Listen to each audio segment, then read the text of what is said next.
Hey guys, and how about we talk Berserk? So if it's the future, feel free to click here, somewhat related, to watch my reaction to Guts vs. Nightmare, the death battle. Or it might be Nightmare vs. Guts, I forget which. But after I watched the last death battle, Chuck Norris vs. Segata Sanshiro, I was told by a lot of people in the comments that I should watch Berserk first because I wouldn't want death battle to spoil a really good anime for me. And while I don't always, go watch the anime after people say stuff like that, I decided to this time, and I do not regret it. This video will contain spoilers, but not yet, so if you would like to not have spoilers, you could stay for a little bit. I'll let you know when you should leave. If you'd like to start watching the anime Berserk, though, what you should know is that it does contain some things that are a bit questionable. Like, there's some nudity, there's tons of violence and blood and stuff. I mean, most of it is involving, like, wars and battles, so that's to be expected. And that's not a spoiler, you should know that. You learn that within, like, the first 10 seconds, so yeah. Like, mentioned rape or kind of like impending rape, but doesn't really have, like, you don't see it on screen, and there's like implied sex, but you don't see it. What I like about all this, though, even though it is questionable material, is that it's all for a purpose. It's not there just to have it. So yes, now you know. And if you're fine with all that, then feel free to watch this, but you should also know that this anime is really rather sad. And then here is where it gets just a little bit spoilery, so if you want no spoilers at all, you should probably stop here. It's not terribly, but just a little bit spoilery. 3, 2, 1. I gave you a chance. While it's really sad, it also has like a super weird, random, strange kind of, I don't want to say twist, but it's just a sudden turn of events near the end.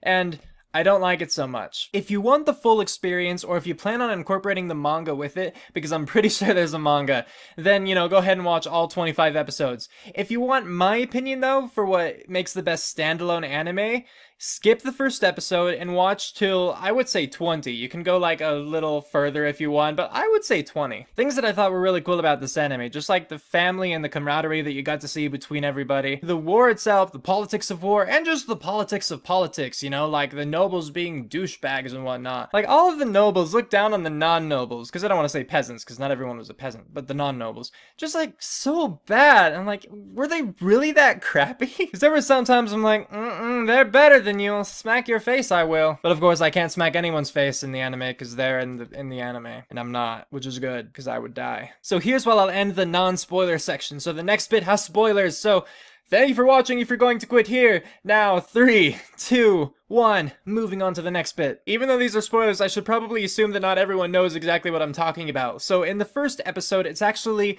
a flash forward, like you're in the future. And you see Guts, and he's presented as the Black Swordsman, which I will address that later on.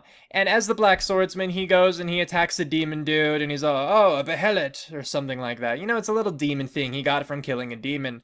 And the episode ends showing him as like a young, I want to say teenager, taking on this big old knight dude.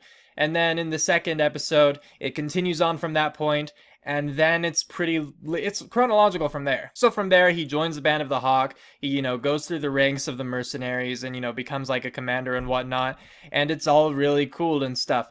But then at the end, it doesn't tie back to episode 1. Again, if you have the manga, I'm sure it ties everything together.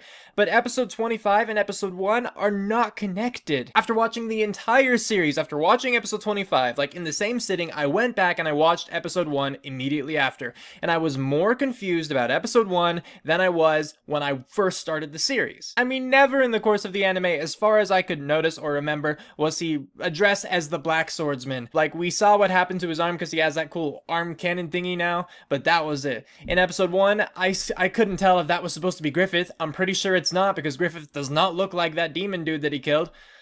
Yeah. Not to mention that the demon dude would have known who Guts was if he were Griffith, but yeah.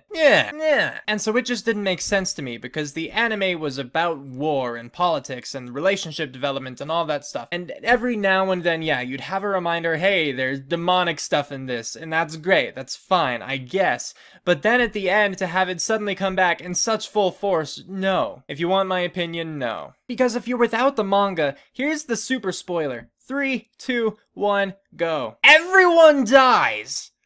Well, pretty much everyone. Not like everyone, but pretty much everyone. In like 1, maybe 2 episodes, pretty much everyone is gone. They're gone. And you could just say, wow, that's really sad, or wow, that's really dark, and it was. But it also seemed so very unnecessary, so just out of nowhere, only having the anime. And at this point, or long before, you're probably saying, dude, just read the manga already. And I respect that, and I might. But the point is that as a standalone anime, there are some issues, I feel. That's what I'm saying. This is all my opinion. You can have your opinion, and I totally respect that. This is just what I think. And you know, maybe they are making a second season, but I haven't looked into it. But I don't think so, because I swear the anime is older. Isn't it older? Because it had a sort of, not a reboot, but it was like animated differently into like 3 different movies or something. Berserk Golden Age, I think it was called. I would recommend just watching the ordinary series. To me, the new one, I looked at it afterward, and it was just weird. Maybe because I got used to the animation, but still, kind of getting off the point, but yeah. So there's pretty much why I don't think it works. It's just too random. It essentially had nothing to do with the story that they built up for 20 episodes. They just kind of threw that in your face at the end. But this is why I do think that like stopping at 20 or around there would work. And remember, this is kind of super spoiler terrain now, so if you're still here, that's your own fault. And so if it ended there, we would know that Guts found the Band of the Hawk when he was young and didn't know what he wanted to do with his life. It was led by Griffith, who knew exactly what he wanted to do with his life and was ready to pursue it like by any means. Casca didn't like Guts, others didn't like Guts, some did like Guts. Over time, everyone grew and they all grew closer even if they still kind of disliked people. Guts and Griffith built up a friendship, or at least a trust. Griffith gradually rose in power. Guts decided that he wanted to be equal to Griffith, not beneath him, so he could be considered a true friend, and so he decided that he was tired of living in the shadow of someone else's dream. Guts decides to leave, and everything kind of falls apart. Griffith's gone, Casca's the new head, Guts comes back, things are changing, and things are looking up again. I mean, is it a perfect ending to an anime? No, you would have to make a lot of assumptions after that. But not as many, I feel, as the way the anime was left off now. And I want to remind everyone, I thoroughly enjoyed myself. I finished it in a week, the anime, which might not be too impressive because it's only 25 episodes, but I did enjoy it. I mean, I think it's because I enjoyed it that I have this irksome feeling about how it ended and whatnot. I'm fine with, you know, like the war kind of genre, and I'm fine with the demon fighting kind of genre. I feel like you can't go like 20 episodes with no demon-y stuff, except like little tidbits here and there, and one fairly big fight, which was cool, I'll admit. And then suddenly throw it in and have everyone killed off and call it good. So in a nutshell, these are my feelings. I liked the anime. I didn't like the ending. The ending seemed forced and random. It was abrupt and unnecessarily dark and sad and stuff. There were other perfectly reasonable ways that the anime could have gone instead of that one way. There didn't have to be any sort of magic involved. I mean, you could like pluck the magic from every scene and things would be exactly the same. Except, I mean, like except when demons were there, then that would be different, but just don't write that in. I liked the main characters, I liked the side characters, except maybe Corcus kind of sometimes.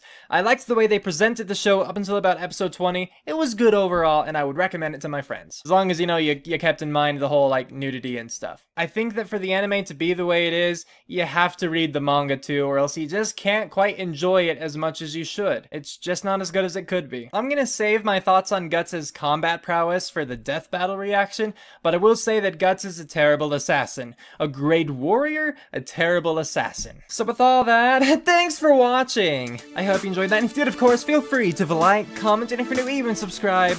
It means a lot, it really helps me out, and I would love to have you guys. So, tune in next time for my next video, and until then, take care. Cue outro, go!